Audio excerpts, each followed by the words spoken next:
everyone. A very warm, a very happy, and a very energetic welcome to all of you to CSEET classes. Before we get on to this entire subject related part, उसके लिए तो बहुत ज़्यादा time है, अभी हमारा बहुत लंबा सफ़र होने वाला है इस चीज़ को लेके. I would take this opportunity to introduce myself. मेरा नाम CA दिव्या वासवानी है, मैं क्वालिफाइड चार्टर्ड अकाउंटेंट हूँ. And apart from being a chartered accountant, I am a professional anchor and a soft skill trainer. So इसीलिए आज का जो सब्जेक्ट है उसके लिए मैं आपको असिस्ट करने वाली हूँ. जो आज हम सब्जेक्ट केटर करने वाले हैं उसका नाम है बिजनेस कम्युनिकेशन. क्योंकि मुझे उस सब्जेक्ट का प्रैक्टिकल नॉलेज भी काफ़ी ज़्यादा है, इसीलिए थियोरेटिकल नॉलेज में मैं आपको बेटर असिस्ट कर पाऊंगी, ऐसा मैं बिलीव करती हूँ. एंड आई रियली विश कि ये क्लासरूम एटमॉस्फेयर होता और मैं आप लोग को भी बोलती कि यार आप लोग भी मेरे को थोड़ा बहुत अपने बारे में बताओ, आप लोग कौन हो, क्या नाम है आप लोग का, and everything of that sort. But unfortunately that is not possible. But okay, we'll make this experience as live, as energetic, as interpersonal as possible. हम उसको ऐसे पढ़ेंगे सब्जेक्ट को कि ऐसा लगे कि हम सामने फेस टू फेस ही बात कर रहे हैं. मैडम हमारे सामने बैठी है, मुझे लगेगा कि आप मेरे सामने बैठ के पढ़ रहे हो ये सब्जेक्ट को. Okay, so congratulations on clearing your 12th boards और ग्रेजुएशन या जो भी लेवल आप क्लियर करके आए हैं. And what ever marks you scored, great. अगर आपने बहुत अच्छा स्कोर किया है तो भी ग्रेट, अगर आपका थोड़ा बहुत ऊपर नीचे स्कोर हुआ था तो भी it's okay. What I mean to tell you by this is कि अब बेटा भूल जाओ. Even if you scored a 95% in your 12th boards, it's not going to matter. I mean it's going to matter, but you don't have to take it in your head कि भैया मैंने 95% score किया, CS CET वगैरह क्या है, बहुत चिल्लर चीज़ है, मैं केटर कर लूँगा. Okay, yes, maybe you have that potential in it. Of course you have that potential in you, but please इसको अपने हेड पे लेके मत चलना कि 12th में ऐसे मार्क्स आए थे या ग्रेजुएशन में मैंने तो पूरा तोड़ फोड़ अंगार मचा दी थी तो अभी मैं पूरा ऐसे ही काम करूँगा. It's not like that. This is a professional course. It's going to require dedication from your side. This is going to require efforts from your side. और आपको अभी से आदत डालनी है वो efforts करने की, आपको अभी से आदत डालनी है वो पढ़ाई करने की, वो मेहनत करने की, क्योंकि आगे तो और चीज़ें डिफिकल्टी होनी है ना. Executive is going to be little more difficult, profession is going to be even more difficult on this, right. तो I don't mean to scare you, all I mean to say is कि अब तक जो हो गया सो हो गया, अच्छा हुआ बुरा हुआ. It's a clean slate, it's a clean beginning for all of you all, and we have to take it with very high spirits. और हमको फुल डेडिकेशन, मोटिवेशन के साथ, हार्डवर्क के साथ इसको पढ़ना है. और सिर्फ पढ़ना नहीं, हमें तो रैंक भी लाना है. मतलब अगर तुम्हें वो डेडिकेशन नहीं है कि तुम रैंक नहीं लाना चाहते तो प्लीज़ मेरे लेक्चर्स मत देखो.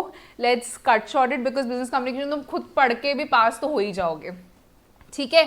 सो I would just say that we have to work very very very very very hard.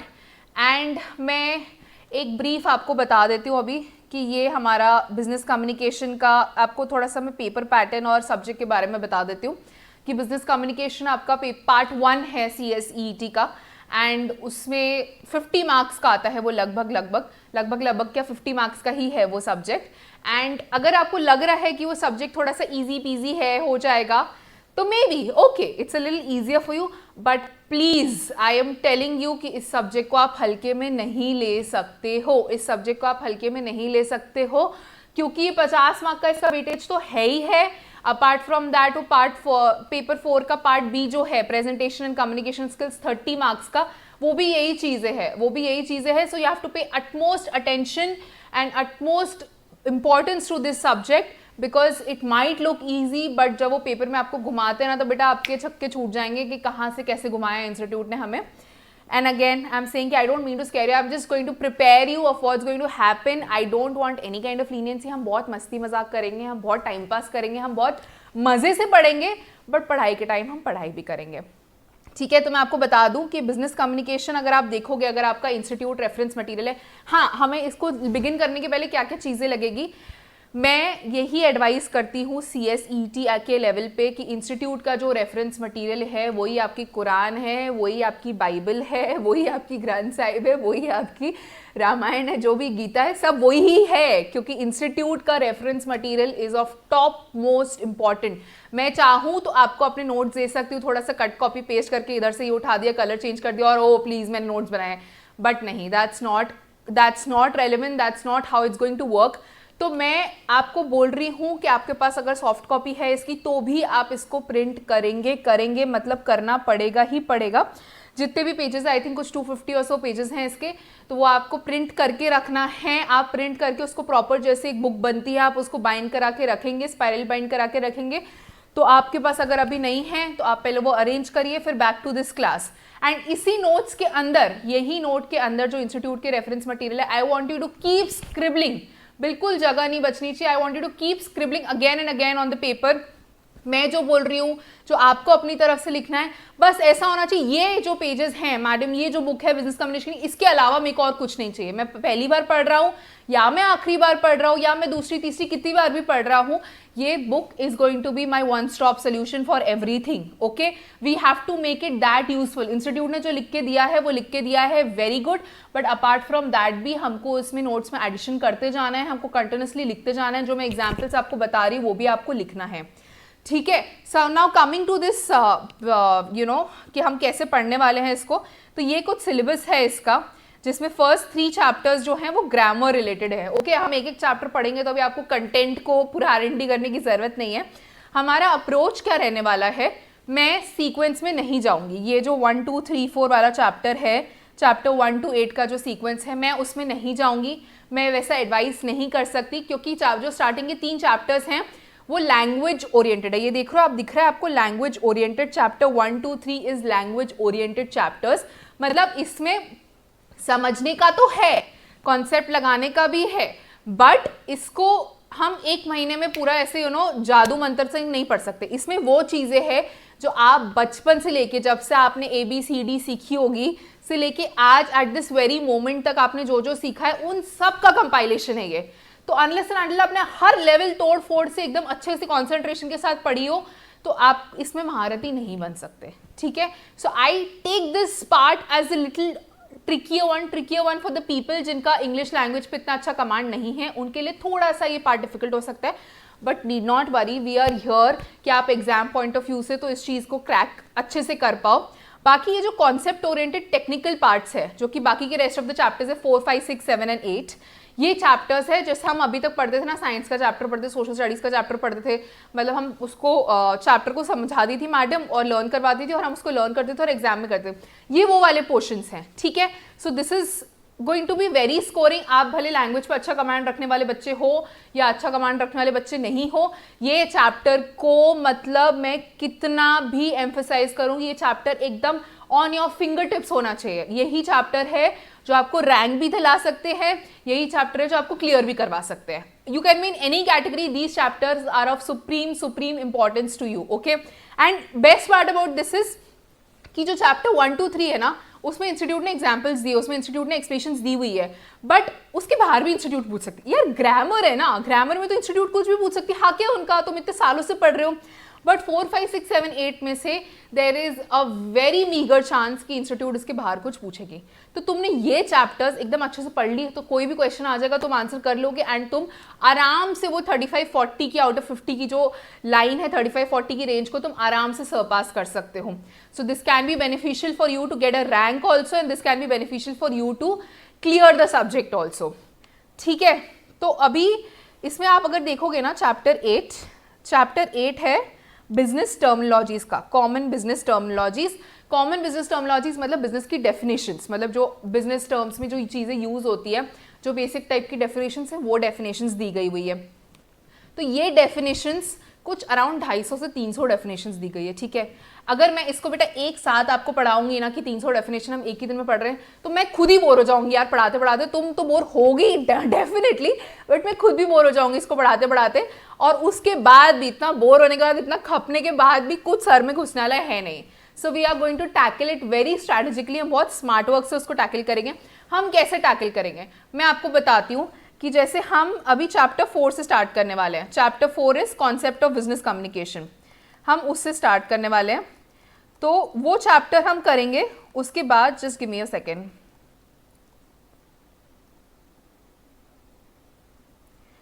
Chapter 4, yes,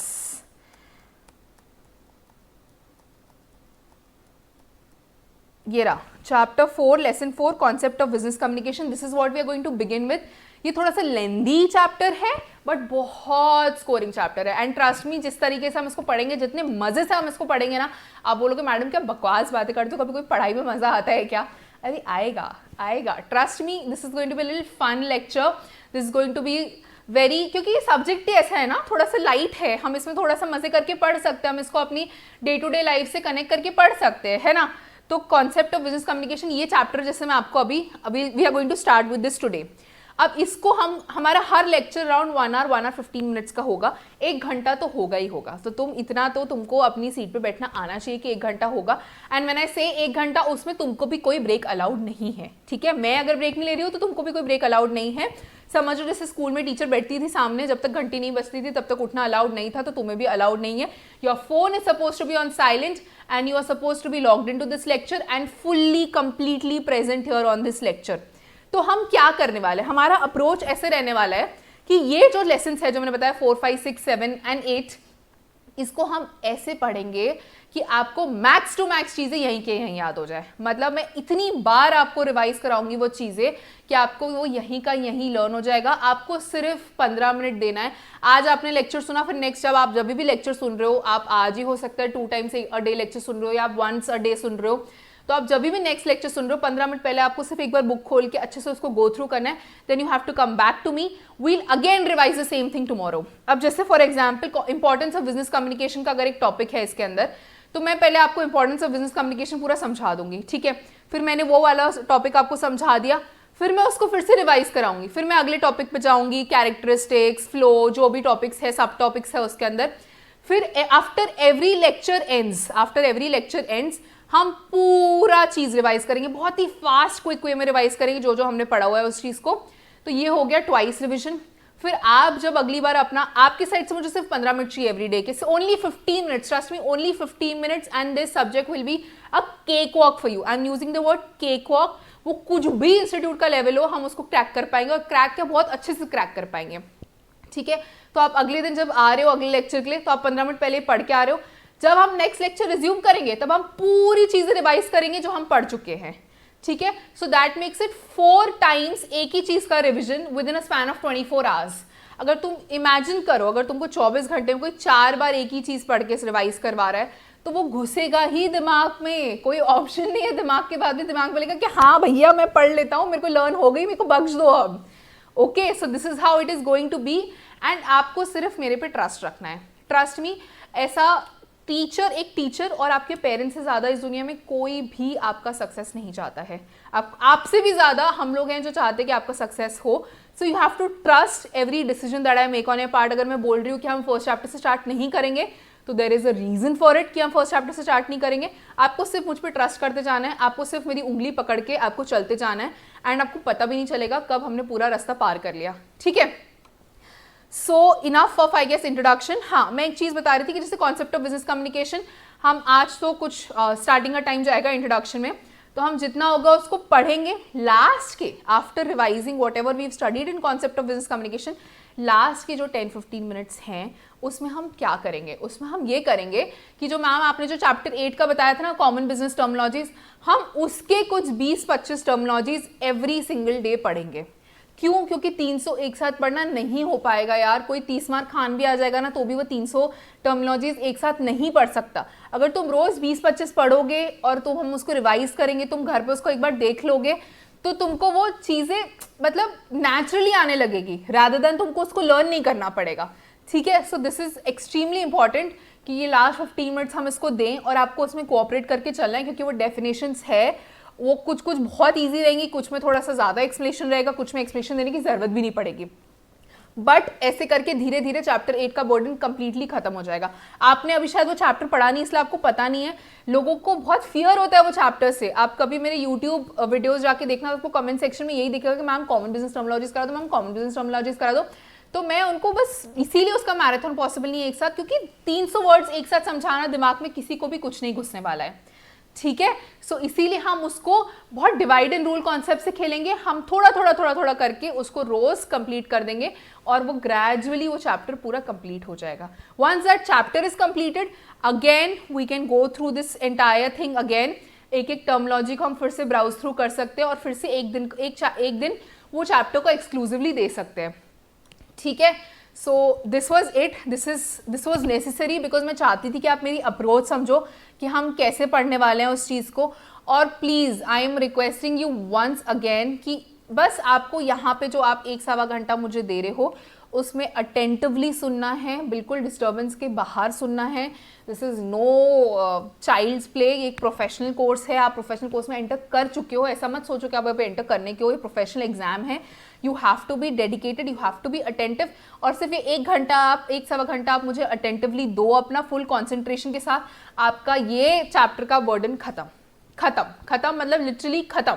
आप लिटरली मुझे आके थैंक करोगे कि मैम बिजनेस कम्युनिकेशन तो हमारा बहुत इजीली हो गया, पता भी नहीं चला, उसकी इतनी टेंशन भी नहीं हमें। Okay, end of course you have other expert faculties for the rest of the 3 subjects also, and वो भी आई एम श्योर आपको बहुत अच्छे से पढ़ा देंगे उस चीज़ को। So we together as a team and together with your efforts are going to nail CSEET। Okay, so अभी कॉन्सेप्ट ऑफ बिजनेस कम्युनिकेशन, अभी हम आते हैं प्रॉपर थियोरी पे। We've had little bit of interaction, रोज़ ये सब इंट्रैक्शन नहीं होगा, यहाँ 15 मिनट का तो टाइम पास हो गया, अभी रोज़ ये सब नहीं होगा। रोज़ we'll directly come to this chapter thing and we'll start with the subject and course related part.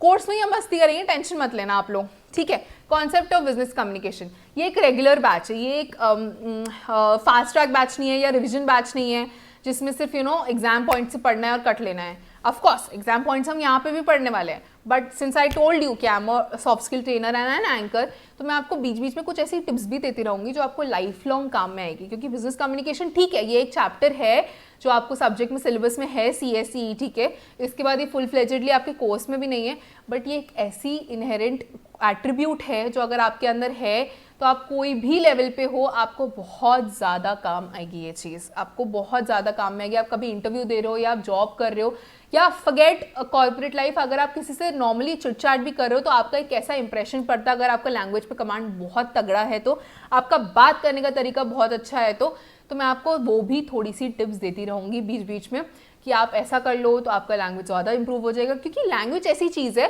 कि आप मरते दम तक उसमें इंप्रूवमेंट कर पाओगे। आज मैं आपको एज अ फैकल्टी पढ़ा रही हूँ business communication, but I still believe I have so much more to learn in this subject and so much more to experience and grasp. Okay, so it's a continuous learning process.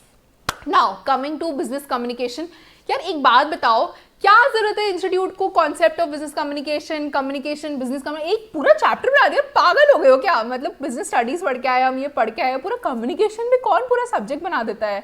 वो भी 50 mark का, इतना weightage, मतलब ठीक है 10-20 mark का दिया होता तो समझा होता, बट 50 मार्क का, 50 मार्क तो छोड़ा, आखिरी के 30 मार्क भी, मतलब टोटल 80 मार्क का इंस्टीट्यूट ने इसको इतना उसको रिस्पेक्ट दे दिया। क्या जरूरत है उस चीज़ की?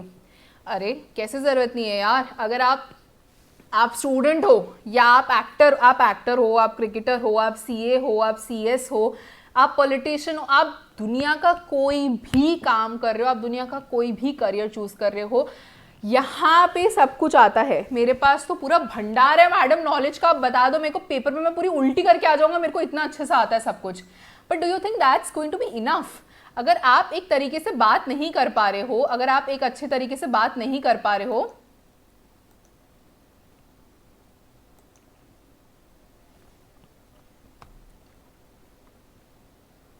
आई एम सो सॉरी, अगर आप अच्छे तरीके से, do you think it's going to be enough? अगर आप अच्छे तरीके से बात नहीं कर पा रहे हो तो आप कोई भी लेवल पे हो, आपको वो रिस्पेक्ट नहीं मिलेगी। आप देखते होंगे हमेशा कि कुछ लोग ना ऐसे होते हैं कि उनको ज़्यादा कुछ आता नहीं है प्रेजेंटेशंस में, बट वो बोल बहुत अच्छे से लेते हैं एंड उनको ही सबसे ज़्यादा वाहवाही मिल जाती है। अरे भाई मैं तो इतना पढ़ के आया था, मेरे को तो कुछ इतना कॉम्प्लीमेंट ही नहीं मिला।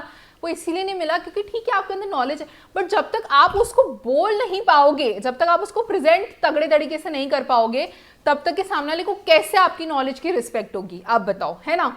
सो इसीलिए कम्युनिकेशन इज वेरी इंपॉर्टेंट। आप तुम्हारी शक्ल एकदम दिशा पाटनी जैसी है या तुम्हारी शक्ल एकदम रणबीर कपूर जैसी है, एकदम मतलब सॉलिड, एकदम बहुत अच्छे दिखते हो तुम लोग, एंड अगर तुम्हारा मुंह खोलने पे राखी सावंत या कमाल आर खान जैसा हाल है, तो क्या तुमको कोई काम मिलेगा? Do you think you will demand that kind of a respect? No ना। सो इसीलिए यहाँ पे कितना भी कुछ भी हो, unless you are able to talk it out, unless you are able to present it out, it's of absolutely no value. ठीक है, सो इसीलिए इंस्टीट्यूट ने इस चीज़ को समझा कि भैया हम पढ़ाने के लिए तो और भी कोर्सेज पढ़ा है, एग्जीक्यूटिव पढ़ा है, प्रोफेशनल पढ़ा है, ट्रेनिंग होगी आप लोगों की, तो उसमें आपको थियोरेटिकल नॉलेज तो मिल जाएगा, बट उसको प्रेजेंट कैसे करना है, उस चीज़ के लिए क्या क्या एट्रीब्यूट्स चाहिए रहते हैं, वो आपको एंट्रेंस लेवल पे ही पढ़ा दिया जा रहा है. This is just to give you an edge over things कि कैसे क्या वर्क करने वाला है. Okay, now we come to this entire setup. आप देख रहे होंगे कि मैंने ना येलो में चीज़ें मार्क करके रखी हुई है. मैं टाइम पास के लिए मार्क करके क्या नहीं, टाइम पास के लिए मार्क करके मेरे को तो सब आता है, तो आपके लिए भी मार्क करके रखी है. ये येलो, ये समझ लो आप स्टार्टिंग का कुछ 4-5 लाइन्स का फर्स्ट पैराग्राफ है, तो आपको भी ये येलो पोर्शंस मार्क करना है. ऑफ कोर्स हम आपको अगर कुछ और भी मार्क करने हैं आप कर सकते हो उसको, बट ये तो बहुत मैंडेटरी है मार्क करना, ये आपको मार्क करना है. तो आप जब नेक्स्ट टाइम पढ़ रहे हो उस चीज़ को, तब आप सिर्फ अगर ये 4-5 लाइन छोड़ के सिर्फ ये 2 लाइन्स भी पढ़ लिया आपने जो मैंने मार्क की है, या 1 लाइन, तो आपका ये पैराग्राफ खत्म. This is basically summarising our notes and making it shorter and shorter possible. इससे क्या होगा, आप बार बार रिविजन कर पाओगे. एंड मैंने बोला ना, जितनी बार आप रिवाइज करोगे आपकी प्राइमरी मेमोरी की आपकी सेकेंडरी मेमोरी में भी वो चीज़ रजिस्टर हो जाएगी. सेकेंडरी मेमोरी मतलब कोई नींद में भी पूछेगा ना तो आपको वो चीज़ें याद आ जाएगी. इसीलिए we have shortened it, and इसीलिए you also have to do this, and you also have to keep writing things. Okay, so now concept of business communication.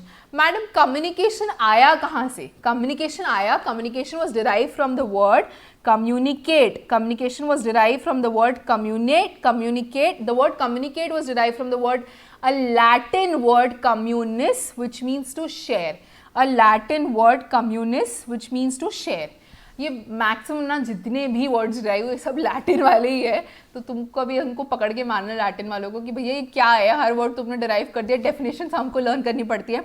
तो कम्युनिकेट मैडम एक डिराइव हुआ था लैटिन वर्ड से जिसका नाम था communis, जिसका मतलब है टू शेयर. शेयर क्या? शेयर फैक्ट्स, आइडियाज और feelings. Share facts, ideas, opinions और feelings. Again communicate was derived from a Latin word communis, which means to share. Share what? Fact, ideas, opinions and feelings. Okay, ये सब मैं इसीलिए बार बार बोल रही हूँ क्योंकि MCQ questions है. Where was communicate was derived from which Latin word? Communicate was derived from Latin word dash communis. Communis means to what? To share fact, idea, opinion और feelings. Fact मतलब क्या हो गया? Fact मतलब मोदी जी हमारे prime minister है, this is a fact. Opinion मतलब यार मुझे लगता है कि कोरोना वायरस चला जाएगा, दिसंबर तक चला जाएगा, वैक्सीन डेवलप हो जाएगी and we'll all be immune. So this is your opinion. इसकी गारंटी क्या? कोरोना वायरस, अरे WHO को भी नहीं पता है कब तक जाने वाला है, ठीक है. So this is your opinion that corona virus is going to go by the end of December 2020. Idea मतलब यार मेरे को ना वैक्सीन बनाने का आइडिया, मेरे पास, मैं साइंटिस्ट बनेगा, मेरे पास वैक्सीन बनाने का आइडिया, मैं सब दुनिया को ठीक कर दूंगा मैं, तो that is an idea. Feeling up, feeling तो यार फीलिंग तो क्या ही समझाएंगे तुमको, वही जो तुम उसको बोलते हो, जो वो तुमको बोलती है, that is only feeling. Okay, so okay, communicate was derived from a Latin word communis, which means to share what? Fact, idea, feeling और opinion. अब ये जो डब्बे में चीज़ें दी होती है ना, ये कभी भी इंसान पढ़ता नहीं है. सबको बहुत जान पे आती है चीज़ पढ़ना, क्योंकि मतलब क्या है यार, 4 डेफिनेशन दे दिए बच्चे, हम 4 डेफिनेशन लर्न थोड़ी करेंगे. MCQ पेपर है, 4 ऑप्शन दिए, उसमें से एक ऑप्शन टिक्का लगाना है. बट ये यहाँ पे जो सिंबल दिख रहा है, इसको मैं बोलती हूँ पटाखा. पटाखा मतलब very very important, very very very important from point of view exam, and हमको इसको पढ़ना ही है. बट मैं समझती हूँ आपकी भावनाएं कि भैया ये 4 डेफिनेशन एक एक लर्न करेंगे, लिखनी थोड़ी है, तो क्यों लर्न करेंगे हम उसको. ठीक है, नहीं लर्न करेंगे, हमें तो MCQ क्लियर करना है ना, हमें तो MCQ क्लियर करना है. ये अंकल लोगों ने क्या बोला, अपने को क्या करना है. तो व्हाट वील डू इज कि वील यूज स्टूपिड सिली हैक्स. वील यूज स्टूपिड सिली हैक्स इन अ वे जिससे हमको ये MCQ का जो मतलब क्रक्स है, अगर इस बॉक्स में से MCQ आता है तो हम उसको आंसर कर पाए और हमारा जो वो 1 मार्क है वो वेस्ट ना हो. एक मार्क बहुत मैटर करता है, मैं बता रही हूँ, अभी तुमको समझेगा नहीं ये चीज़, एक मार्क बहुत मैटर करता है. तो इसको अब लर्न कैसे करेंगे? फर्स्ट डेफिनेशन हम पढ़ लेते हैं. पहले हम पढ़ के आपको समझा देते हैं, फिर मैं आपको बताऊंगी कि इस डेफिनेशन को, डेफिनेशन नहीं लर्न करवाऊंगी मैं. अगर इस बॉक्स में से क्वेश्चन आएगा तो MCQ क्वेश्चन अगर आता है तो इस बॉक्स में से उसका आंसर कैसे देना है उसकी एक स्टूपिड वो बताऊंगी आपको लॉजिक. तो फर्स्ट डेफिनेशन दी है हडसन ने. हडसन क्या कहते हैं? Communication is simplest form of conveying of information from one person to another. ठीक है जी, उनका कहने का मतलब है कि कम्युनिकेशन अगर एकदम सरल भाषा में आपको बताऊं तो बस ये है कि हम इंफॉर्मेशन एक्सचेंज करें from one person to another person. ये बोली हडसन जी ने. दूसरी किसने बोली? कून्स एंड ओडेनल ने. कून्स एंड ओडेनल क्या कहते हैं? Communication is a transfer of information from one person to another whether और नॉट इट एलिसिट्स कॉन्फिडेंस. मतलब इन्होंने भी वही कहा है कि कम्युनिकेशन हम इज एक्सचेंज ऑफ इन्फॉर्मेशन, हम सिर्फ इन्फॉर्मेशन एक्सचेंज करें उसको कम्युनिकेशन बोलते हैं, भले ही उसमें कॉन्फिडेंस हो ना हो. ठीक है, Koontz and O'Donnell ji, very good, आपने डेफिनेशन दे दी. Next, communication is an exchange of facts, ideas, opinions और इमोशंस बाय टू और मोर पर्सन्स. ये जॉर्ज टेरी ने बताया. Okay, very good. फिर एलन लुइस ने भी एक डेफिनेशन दी, communication is the sum of all things one person does blah blah blah blah blah blah blah. I am saying blah blah blah blah because these definitions are not important. Not important to learn because this is not subjective paper. This is an objective paper which is your biggest advantage. कि अगर ये बेटा subjective होता ना तुमको एक एक definition word by word learn करनी पड़ती. Because definitions में there is no leeway कि आप उस चीज़ को अपने words में define communication by Allen Louis, मतलब जो ये सर ने लिखे हैं 4 लाइन वो आपको वर्ड बाय वर्ड लिखनी है, नहीं तो मार्क्स नहीं मिलते हैं. But since this is an objective paper we have an added advantage. तो हम इसको कैसे लर्न करेंगे? ये तुम देख रहे हो रेड, मैंने रेड में लिखा है ये सब Hud hood Dabangg Dabangg, Tom and Jerry and you know Allen and all those things. ये सब बहुत ही वाहियात लॉजिक है. तुमको बहुत हंसी आएगी, तुमको मैडम पागल है, सीए कैसे बन गई? तो पता नहीं, इंस्टीट्यूट ऑफ सीए आईसीए थोड़ा सा पगला होगा जब इनको बनाया होगा. बट ठीक है, बोल लो मुझे पागल, हंस लो तुम मेरे ऊपर. बट जब तुम इस लॉजिक से एग्जाम क्लियर करोगे, इस लॉजिक से अगर इस बॉक्स में से क्वेश्चन आया और तुमने उसको टिक किया तो मैं तुम पे हंसने वाली हूँ. ये याद रखना, फिर मैं वहाँ रहूँ या ना रहूँ, I am going to keep laughing on you. Okay, so जो हडसन की डेफिनेशन है, हडसन में मैंने देखो सिंपलेस्ट फॉर्म मार्क किया हुआ है. सिंपलेस्ट फॉर्म मार्क किया हुआ है. सिंपलेस्ट फॉर्म मतलब सिंपलेस्ट फॉर्म हडसन. हडसन कैसे? हुड हुड दबंग दबंग. हुड हुड दबंग दबंग से क्या सिंपल होगा? हुड हुड दबंग दबंग कितना सिंपल था, उसका स्टेप पे कितना वायरल हो गया था. Simplest form hood hood Dabangg Dabangg Hudson. तो आपको जहां डेफिनेशन में दिखा in its simplest form means तो Hud hood Dabangg Dabangg Hudson. Answer mark Hudson. ठीक है, simplest form hood hood Dabangg Dabangg Hudson. Okay, next मैंने उसमें मार्क करके रखा है one person to another. One person to another अगर उसमें लिखा हुआ है तो that means there are two people involved in the definition. That is George, that is Koontz and O'Donnell. Koontz and O'Donnell form में मतलब दो लोग इन्वॉल्व है, one person to another person. इसीलिए अगर डेफिनेशन में आपको और कोई हिंट नहीं दिख रहा है, जो मैं बता रही हूँ सिर्फ one person to another person दिख रहा है, that means one person to another person, two people. That is a definition given by two people, Koontz and O'Donnell. Okay, next मैंने मार्क करके रखा है facts, ideas, opinions and emotions. Facts, ideas, opinions और emotions. अब Tom and Jerry से बड़ा क्या emotion था तुम्हारे चाइल्डहुड में, मुझे बताओ. Everybody be it of any age, उसने अपने बचपन में, at least the crowd that I am catering to, I believe उसने अपने बचपन में टॉम एंड जेरी देखा है. कुछ कुछ लोग तो अभी भी देखते होंगे. So it's a biggest emotion of a childhood. So जहाँ इमोशन दिखा वहाँ जॉर्ज टेरी. टेरी कैसे? Tom and Jerry, George Terry. I know it sounds ridiculous, मतलब एकदम वाहियात साउंड करती है चीज़ें, बिल्कुल इलॉजिकल है. हाँ मैं मानती हूँ इलॉजिकल है, हाँ मैं मानती हूँ वाहियात साउंड करते हैं, बट मैं ये भी गारंटी करती हूँ कि एग्जाम में काम आएंगे. ठीक है, नेक्स्ट मैंने मार्क करके रखा है communication sum of all things. Sum of all things, उसमें ऑल है, sum of all things Allen Louis. All Allen, sum of all things Allen Louis. Okay, so ऐसे करके ये 4 वाहियात लॉजिक से यहाँ पे आप लिख सकते हो ब्रैकेट में टू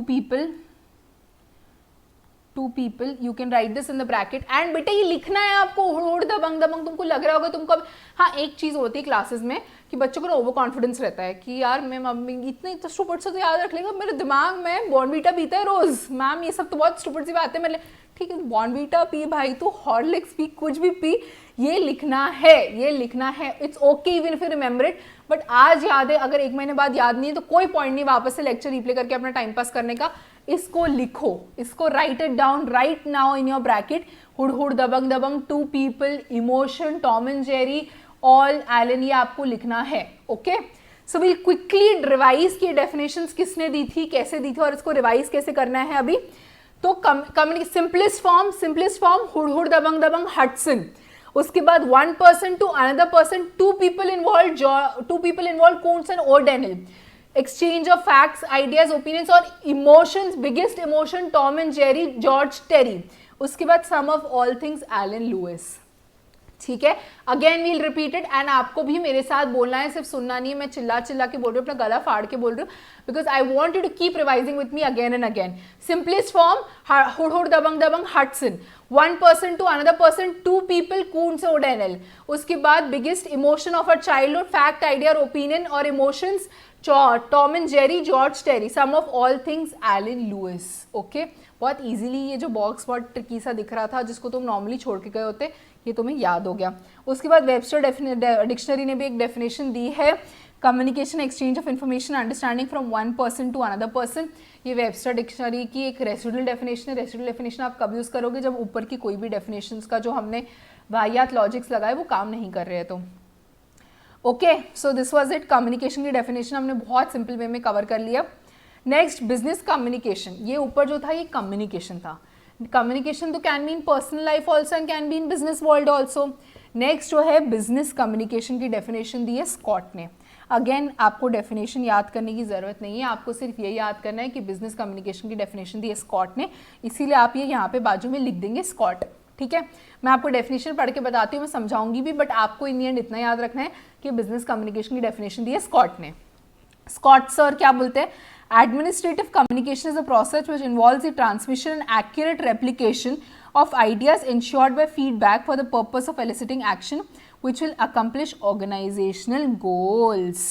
मतलब इनका यही कहना मतलब है कि ऑर्गेनाइजेशन गोल्स अकम्प्लिश करने के लिए इट इज़ वेरी इंपॉर्टेंट कि बिजनेस कम्युनिकेशन का प्रॉपर तरीके से यूज़ हो, आइडियाज़ एंड ओपिनियंस एक्सचेंज करने के लिए। Again I said this is not important for you to learn, not important कि इसको पढ़ने की भी ज़रूरत नहीं है, सिर्फ इतना आपको लिखना है कि बिजनेस कम्युनिकेशन की एक ही डेफिनेशन दी गई है इंस्टीट्यूट ने सिर्फ स्कॉट सर की डेफिनेशन दी है, तो business communication definition given by Scott. ठीक है, नेक्स्ट अगेन पटाखा मतलब madam very very important, very, ये तो बहुत इजी भी है यार। Features of communication, this is again very important. ये जो येलो में चीज़ें मार्क की, येलो और ब्लू में, ये सिर्फ आपको ऐसा है कि सब हेडिंग्स आपको लर्न करनी है, आपको एक एक पॉइंट तो सब्जेक्टिवली लिखना नहीं है। Features of communication 1 2 3 4 5 6, this will be asked to you in an objective pattern, so we have to learn सब हेडिंग्स। और अगर हमें सब हेडिंग जब हम रिवाइज करें तब कुछ याद नहीं आता है, तो जो और भी चीज़ें मार्क की हुई है उसको सिर्फ पढ़ना है, तो हमें तुरंत याद आ जाएगा कि क्या इसका कहने का मतलब है, सब हेडिंग क्या कह रही है। Okay, features of communication, features of communication मतलब एट्रीब्यूट्स ऑफ कम्युनिकेशन, कि कम्युनिकेशन क्या है, उसके क्या फीचर्स होते हैं, क्या कैरेक्टरिस्टिक्स होते हैं, वो मेंशन्ड है। First is communication is essentially a two-way process. The success or failure of communication is decided by the feedback we get. Hence, feedback is essential to communication. Communication is a two-way process. Of course, madam, मैं आपको बोल रही हूँ कि आपको समझ में आ रहा है क्या जो मैं बोल रही हूँ, उधर से आप कमेंट कर रहे हो या रिप्लाई कर रहे हो या मुझे बोल रहे हो, हाँ मैडम हमें समझ में आ रहा है, so I am communicating with you and I am getting a feedback from you, तभी तो एक प्रॉपर चैनल बनेगा ना। अगर मैं सिर्फ बोलती जाऊंगी बिना पूछे कि यार समझ में आ रहा है कि नहीं आ रहा है, तो it's a waste of my energy also and it's a waste of your time also. Okay, तो वो हमारा जो गोल है वो सॉर्ट नहीं होगा, इसीलिए कम्युनिकेशन में feedback plays a very important role and communication is a two way process. मैं भी बोलूंगी और उस तरीके से आपको भी रिप्लाई देना है, आपको भी फीडबैक देना है। Okay, communication is an ongoing process. Communication is essential to all kinds of organizations and at all levels of management. Yes, communication is an ongoing process. आप अगर एक बहुत ही लो लेवल पे एक लेबर हो, आप स्वीपर हो या आप CEO या आप मैनेजर हो या कोई भी हो, communication is going to persist at all levels of management ना। एक स्वीपर को भी तो काम पड़ेगा ना, उसको बोलना पड़ेगा ना कि यार हट जाओ, या सर मेरी पगार दे दो, या सर ये चाहिए या वो चाहिए, what ever the hell it is, communication is going to exist at all levels of organization and it is an ongoing process. ongoing process क्यों? अब तुम अगर अपने फ्रेंड से बात कर रहे हो, ठीक है, सो यू स्टार्ट विथ, तुमने उसको नॉर्मली कॉल किया, क्या कर रहा है भाई, बोर हो रहा, तो बोर हो रहा से लेके तुम कहाँ पहुंच जाते हो, तुम वो जो बंदी तुम्हें जो पसंद आई थी तुम उसकी बातें करते हो, तुम PUBG की बातें करते हो, तुम कोरोना की बातें करते हो, तुम हर तरह की बातें करते हो। It's an ongoing process, it's an ongoing process. Okay, communication consists not only of facts but ideas and emotions too. Ideas and emotions too. इसमें facial expressions, tone, sign, symbol का बहुत ज़्यादा impact पड़ता है। इसका क्या मतलब है madam? Communication means communication is not just verbally कि मैं जो बोल रही हूँ उस चीज़ को। अगर तुमने मुझसे पूछा कि यार रिजल्ट क्या आया और मैंने ऐसे कर दिया, तो क्या ऑब्वियसली तुम्हें समझ में आ रहा है ना पास, मैंने बोलना नहीं पड़ा ना कि पास, या मैंने ऐसे कर दिया होता तो मैं समझ जाता कि मैं फेल हो गई। तो everything is not just to be said verbally, it is through facial expressions also, body language also. अगर तुमने उसको बोला कि सुनना यार मेरे को ना I really started liking you and she's like, ऐसा कर दिया उसने, मतलब उसको कुछ बोलने की ज़रूरत नहीं पड़ी, तुम अपना बोरिया बिस्तर उठाओ और भाग जाओ वहाँ से, ठीक है। Next, communication is a dynamic process, it incorporates the changing shape of participants and the environment. Dynamic process कैसे होता है, आप जैसे फॉर एग्जाम्पल तुम एक पार्टी में जा रहे हो, तो तुम वहाँ पे क्या सैड सैड बातें करोगे, नहीं बढ़िया मजे की बातें करोगे, यार मैं तो पबजी में विनर चिकन डिनर हो गया, and whatever on this earth that makes you happy, that makes you lively, you will talk about that, right? कि तूने बहुत अच्छी ड्रेस पहनी है यार, तू बहुत अच्छी लग रही है, मेकअप इज वेरी गुड, भाई तेरे शूज बहुत अच्छे, whatever it is, तो आप वो सब बातें करोगे। ऑन द अदर हैंड, आप जब कोई फ्यूनरल पे जाते हो तो आप वहाँ पे वो बोलोगे क्या कि मतलब एक बंदे की यार, एक बंदी की हस्बैंड एक्सपायर हो गया, she is the widow sitting there, ma'am क्या सूट पहना है आपने, मैडम आप तो अब बहुत सही लग रहा है, सूट कहाँ से, आप ऐसी बातें करोगे? नो। तो आप एनवायरनमेंट देख के बातें करते हो, you will go there, you will pay your condolences, you will pay your respect कि हाँ भैया RIP, may soul rest in peace. तो अकॉर्डिंग टू द एनवायरनमेंट आपका कम्युनिकेशन चेंज होता है, तो कम्युनिकेशन अडेप्ट कर लेता है चेंज को लेके, इसीलिए it is a dynamic process. Communication is a goal oriented process. Goal oriented process मतलब अब आप यहाँ आए हो कि भैया आपको CSET क्रैक करना है, आपको CS बनना है, मैं यहाँ आई हूँ कि भैया मेरे को आपको CSET क्रैक करवाना है, बिजनेस कम्युनिकेशन में बहुत सही तगड़े मार्क्स दिलवाने।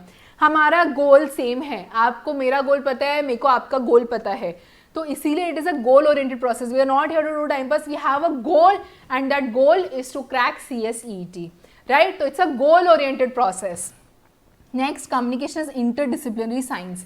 इंटरडिसिप्लिनरी साइंस मतलब बहुत सारे ना स्टडीज़ होती है साइंस में, जैसे एंथ्रोपोलॉजी लिखा है यहाँ पे, एंथ्रोपोलॉजी मतलब बॉडी लैंग्वेज की स्टडी हो गई, साइकोलॉजी मतलब study of persuasion, perception, attitudes, and political science हो गया study of voting and voting behaviour, political science and sociology.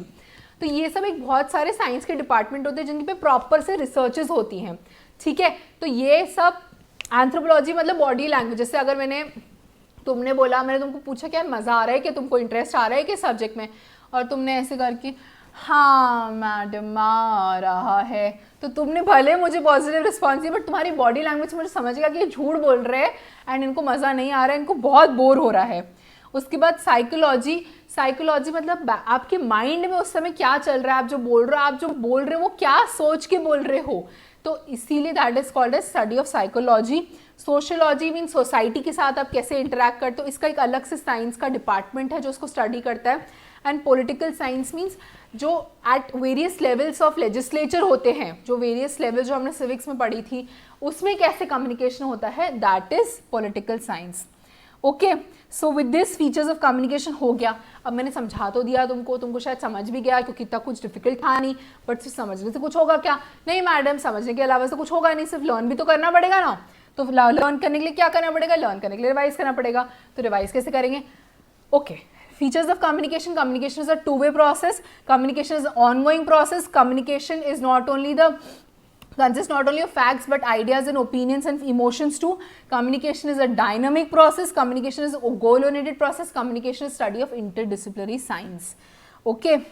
उसके बाद फिर से आप रिवाइज करेंगे features of communication. Communication is a two way process, communication is a ongoing process, communication is a dynamic process, communication consist not only of facts but ideas, opinions and emotions too, communication is an interdisciplinary science, communication is an goal oriented process, communication is a two-way process, communication is an ongoing process, communication consists of exchange of not only facts but ideas, opinions and emotions too, communication is a dynamic process, communication is a goal oriented process and communication is an interdisciplinary science।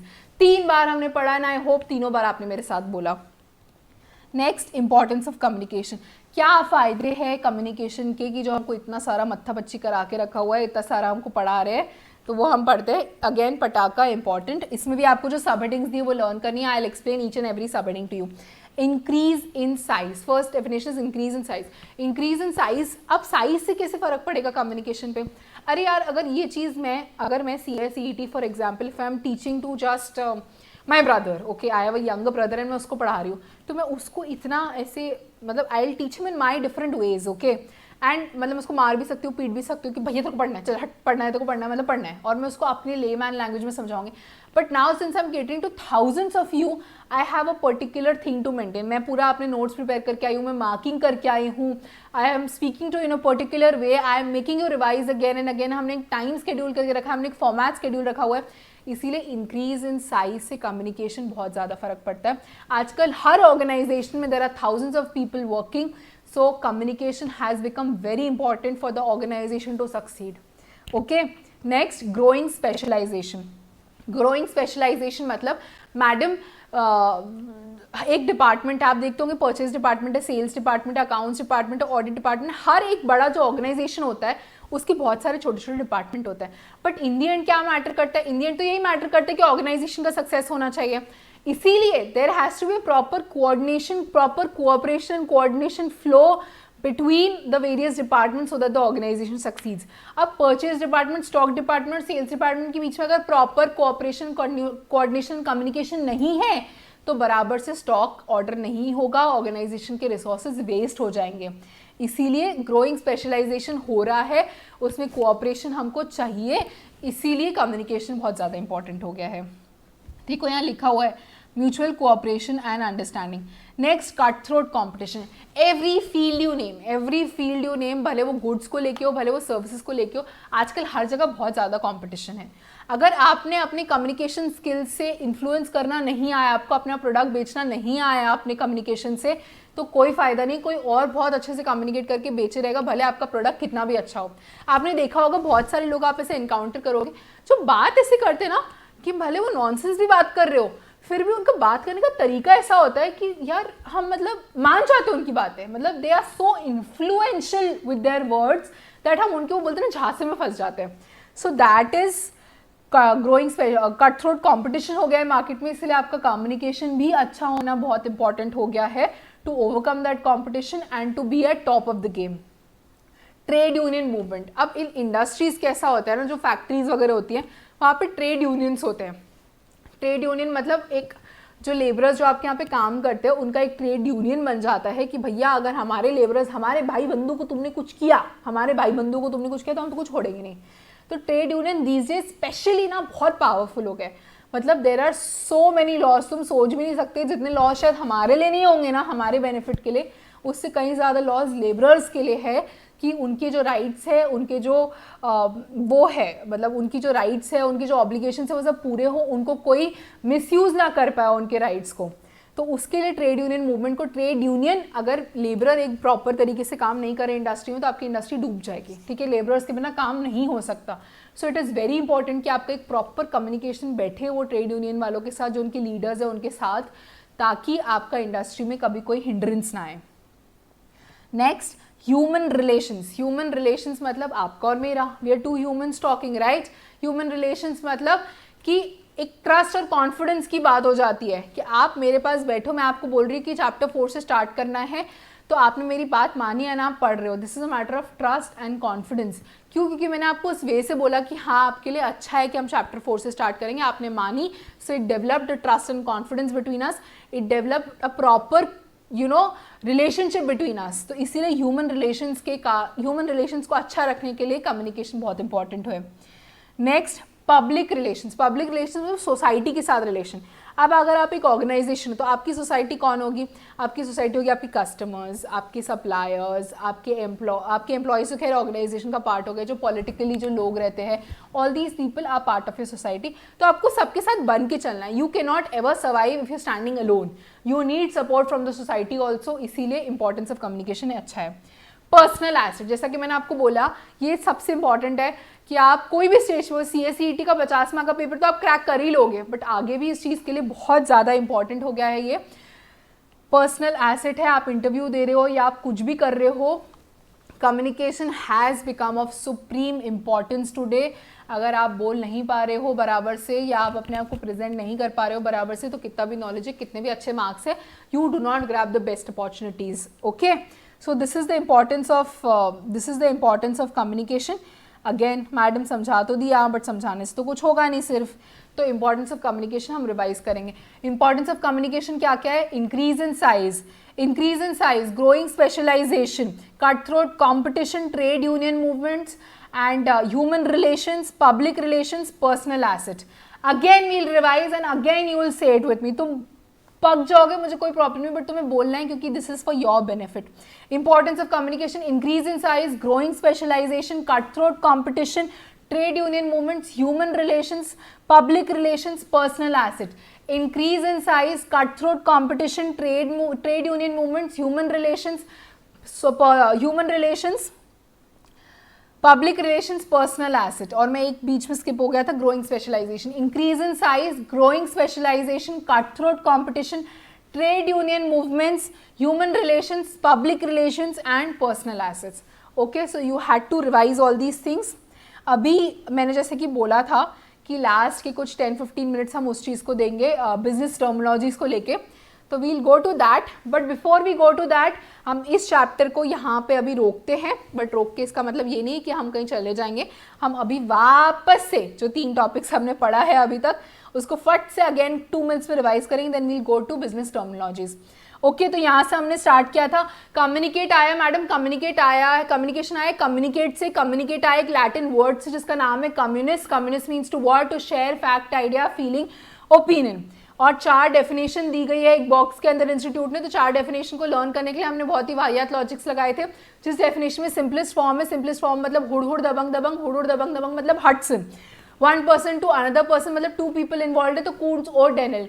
Exchange of facts, ideas, opinion. Emotions हमारा biggest childhood emotion था, Tom and Jerry, George Terry. Sum of all things अगर definition में, तो all से आता है Allen, sum of all things definition given by Allen Louis. Residual definition दी है वेबस्टर डिक्शनरी ने। बिजनेस कम्युनिकेशन की डेफिनेशन दी है स्कॉट ने। फीचर्स ऑफ कम्युनिकेशन क्या थे मैडम? फीचर्स ऑफ कम्युनिकेशन था that it was a two way process, that communication is a two-way process, it is an ongoing process, it is not only exchange of facts, ideas but opinions and emotions too, it's a dynamic process, it's a goal oriented process and it's an interdisciplinary science. Next importance of communication क्या थी? Increase in size हो गया, growing specialisation हो गया, cut throat competition हो गया, trade union movements हो गया है, human relations, public relations and personal asset. Okay, तो हमने यहीं तक पढ़ा था, अब हमने इसको फट से रिवाइज कर लिया। नाउ वील फटाफट गो टू बिजनेस टर्मिनोलॉजीज, कुछ 8-10 वर्ड्स हम वहाँ पे उसको पढ़ेंगे, then we'll wrap up with this lecture. ये देखो लेसन 8 लास्ट है, कॉमन बिजनेस टर्म। ये तुम देख रहे हो यहाँ पे कितनी सारी डेफिनेशंस दी हुई है, मतलब यार आदमी पागल हो जाएगा एक साथ पढ़ेगा तो अब तुम एक साथ अगर ये चैप्टर को देखोगे तो तुम्हारे दिमाग में फर्स्ट थॉट यही आएगा कि यार इसको छोड़ देते हैं, यार इसको छोड़ देते हैं, मैडम नहीं हो पाएगा ये, मैडम क्या है ये, ख़त्म ही नहीं हो रहा है मैडम, आप स्क्रॉल कर रहे हो कि क्या कर रहे हो। बट इसको हम छोड़ेंगे नहीं, इसको हम पढ़ेंगे कैसे? डिवाइड एंड रूल करके, जैसे मैंने बताया आपको कि इसको हम रोज़ थोड़ा थोड़ा पढ़ेंगे ताकि इस चैप्टर का बर्डन बहुत कम हो जाए और gradually over a period of 10 days 15 days जितने भी दिन का ये चलता है उस चीज़ पे ये चैप्टर ख़त्म हो जाए। ओके, तो कॉमन बिजनेस टर्मिनोलॉजीज क्या होती है ना कि बहुत सारी चीज़ों को एक सेंटेंस को अगर एक वर्ड में हम डिस्क्राइब करते हैं, जैसे कि बिजनेस हो गया या मैनेजमेंट हो गया, तो इन सब का एक स्पेसिफाइड मीनिंग होता है और ये ऐसे वर्ड्स हैं जो बहुत ज़्यादा यूज़ होते हैं। मतलब अगर आप बिजनेस में हो, अगर आप कंपनी सेक्रेटरी बन रहे हो, तो आपको ये डेफिनेशंस जानना बहुत ज़रूरी है और ये डेफिनेशंस अगेन हमको लर्न करने की तो ज़रूरत है नहीं, हमको तो इसे समझने की ज़रूरत है। अगर हमें मीनिंग समझता है तो हमें उसका वर्ड ऑटोमेटिकली आ जाएगा एंड उससे हम उसको याद कर पाएंगे।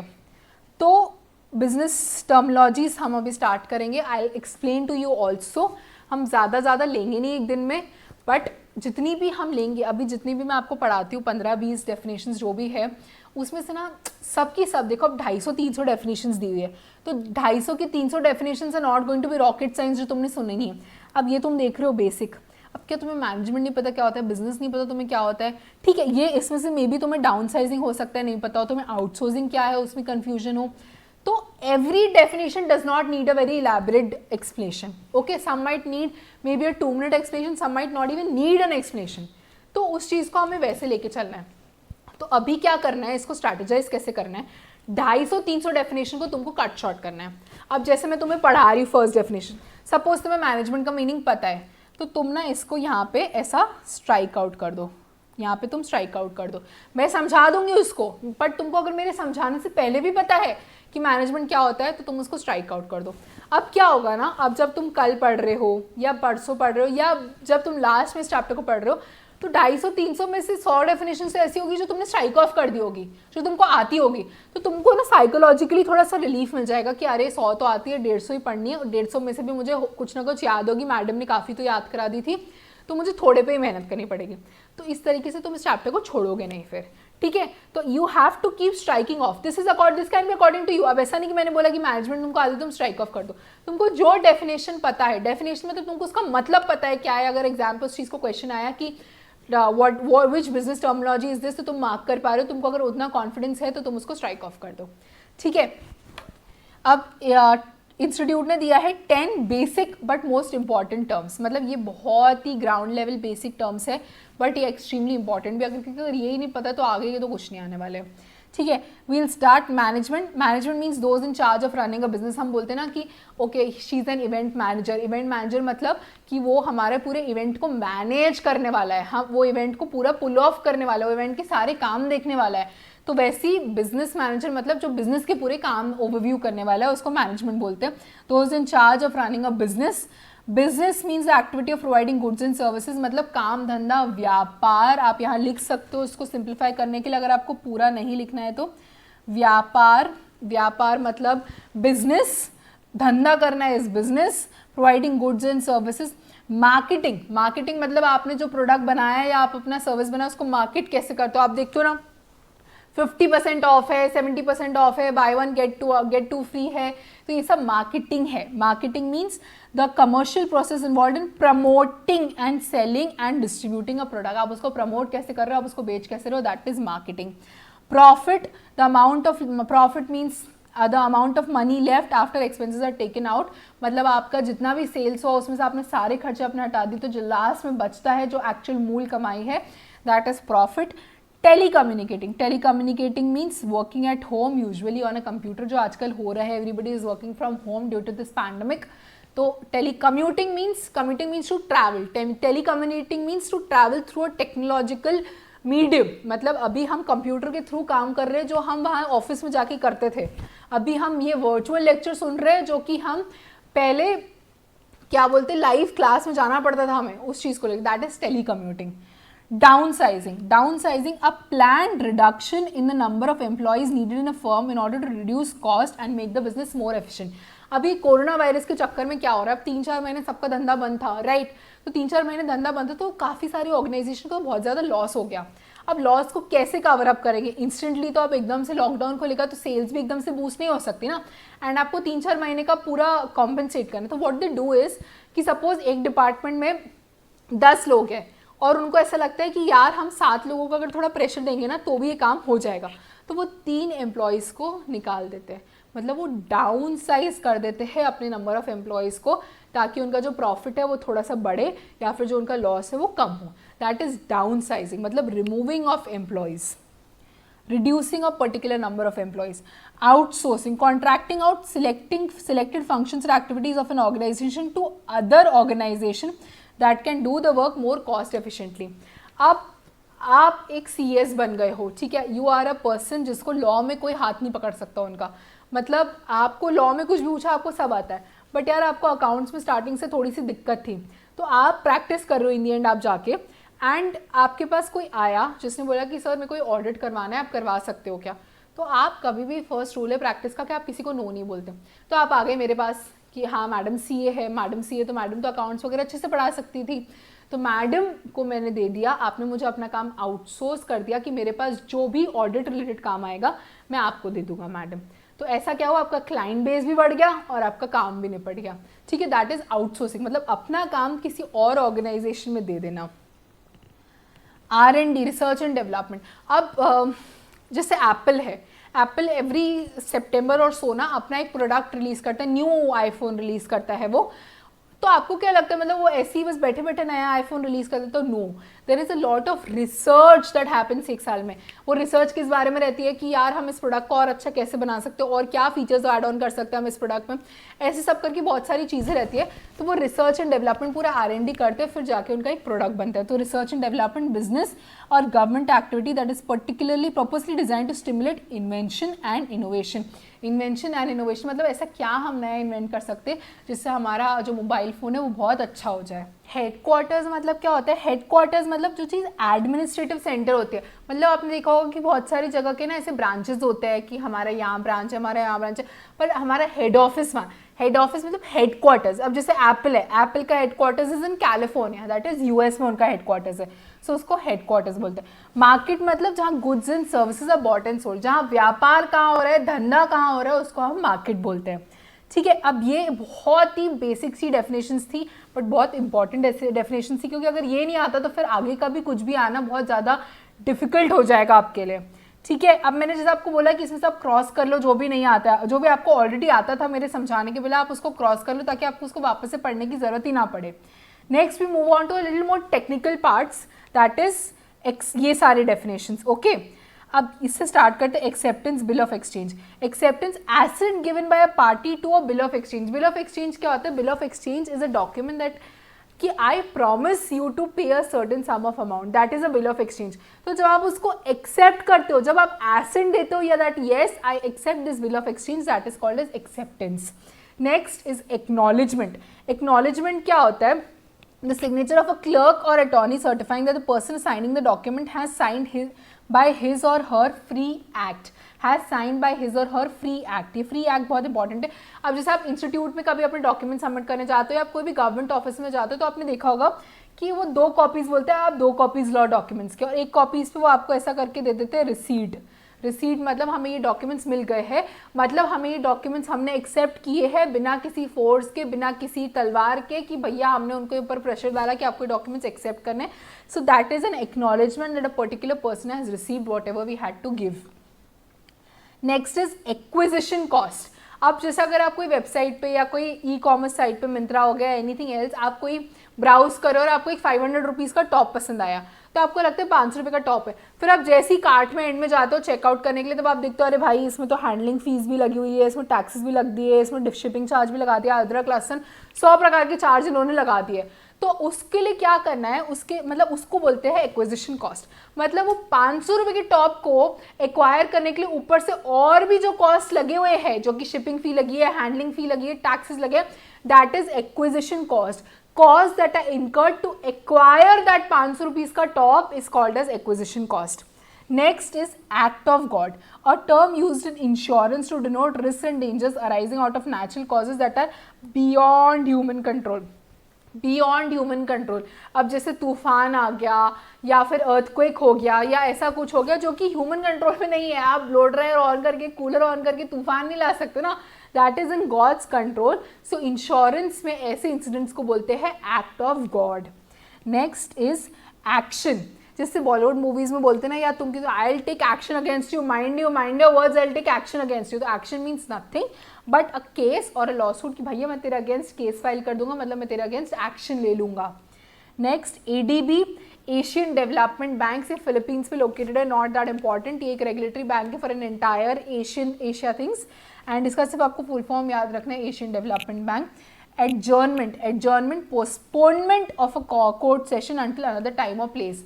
अब एक केस चालू हुआ आज कोर्ट में, तो ज़रूरी नहीं है वो तुरंत का तुरंत तभी वहीं का वहीं ख़त्म हो जाएगा, राइट। लंच टाइम आ जाएगा बीच में, या फिर वो डे का टाइम एंड हो जाएगा, एंड स्टिल बहुत सेशंस लगते हैं। तो उसको ऐसा हम बोलते हैं कि this case is adjourn to next week, या this case is adjourn to 28th of the next month.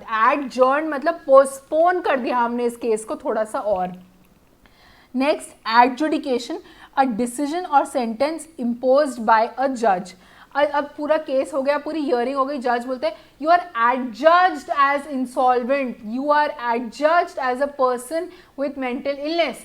तो एडजज मतलब जो जज ने एड्रेस किया है, जो एडजज्ड हो गया है, दैट इज जो जज ने अपना फाइनल टर्म डिक्लेयर किया है, that is called as adjudication.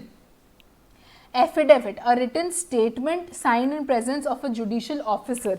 अब बहुत सारी जगह ना आपको ऐसा बोलते हैं कि एफिडेविट लेके आओ, एफिडेविट पे वो नोटरी ऑफिसर के प्रेजेंस में बनता है एफिडेविट। तो एक रिटन डॉक्यूमेंट होता है जहाँ पे अपनी सारी चीज़ें लिखी हुई रहती है एक नोटरी ऑफिसर के प्रेजेंस में। So that written document is called as an affidavit. Affirmation, declaring something to be true under the penalty or perjury by a person who will not take an oath for religious or other reasons। तो आपने देखा होगा Bollywood movies में सब मैं गीता पे हाथ रख के कसम खाता हूँ कि मैं जो कहूँगा, सच के सिवा कुछ नहीं कहूँगा। अब बहुत सारे लोगों ने क्या कर दिया कि oh please you can not do this, so religious, so sacred to us, और वो ये सब करके हाय तौबा करके कट लेते थे वहाँ से। So now what has started कि you have to give an affirmation कि मैं जो कहूँगा सच कहूँगा। अगर मैंने सच नहीं कहा ना तो आप मेरे ऊपर पेनल्टी चार्ज कर देना या पर्जरी का केस फाइल कर देना। पर्जरी मतलब झूठ बोलने का केस फाइल कर देना। तो इसीलिए अफर्मेशन एक टर्म डिसाइड हो कि I affirm that whatever I am saying is true. I affirm मतलब मैं आपको गारंटी देता हूँ कि मैं जो बोल रहा हूँ मैं सच बोल रहा हूँ। That is called as affirmation. Agenda is a programme listing items of business to be transacted in a meeting. मतलब आज की मीटिंग में हम क्या क्या डिस्कस करने वाले हैं, कितना डिविडेंड जाने वाला है, बोर्ड ऑफ डायरेक्टर्स चेंज हो रहे हैं क्या, हमने कितने प्रॉफिट्स के। तो ये जो भी मैंने नाम लिया ना, this is agenda of the meeting कि आज की मीटिंग में हम ये सब मुद्दे उठाने वाले हैं। तो यहाँ पे आप लिख सकते हो मुद्दा means agenda of that meeting. Next तो फिर आई थिंक एजेंट एक और एक ले लेते हैं। A person appointed to act generally for a special business purpose on behalf of a principal, usually on payment of a commission। अब आप देखते होंगे कि जैसे अगर हम प्रॉपर्टी लेते तो एक बीच में ब्रोकर होता है, या अगर हमें कोई गुड्स को बहुत ज़्यादा रीच कराना तो हम एजेंट रख देते हैं हर स्टेट में कि भैया तू हमारे मैन्युफैक्चर्ड माल को बेच, मैं देखो इसका 1% या 1 रुपये या what ever is decided on that goods ये आपको दे दूंगा, आपने जितने बेचो उस चीज़ को लेके। तो आप एक कमीशन उसको दे देते हो।